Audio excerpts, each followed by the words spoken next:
হাঁসের মাংসের খাওয়ান আমাদের সিরাতুল ভাই এখন আমাদের বাইরে খাওয়াইতেছে আর কি মোহন ভাই মোহন বাবুর্চি তার সাথে পাক খাইলে আপনারা বলতে পারবেন হাঁস প্রতিদিনই খাইতে মনে চাইবে। আর এই যে একজন আছে আমার মেসিয়ার, এই যে টুপি আর মালো সব মালো সালাম আলাইকুম মিলাদ পড়াইছিলেন যাক আল্লাহ বর্ষা যাক সবাই খাওয়া দাওয়া করবো। তা আমাদের যে বাবুর্চি আছে বর্তমানে মানে গ্যারান্টাকে আপনারা পান একটু দেন, যদি ভালো লাগে তাহলে কোয়েন আমরা আপনাকে বাইতে পাঠাবো। তারে কিভাবে পাঠাচ্ছে খালি লাইনটা দেয় যে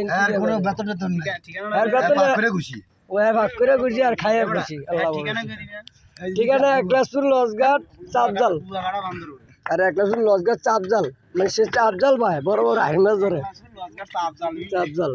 এই দেখছি কি সুন্দর আসে।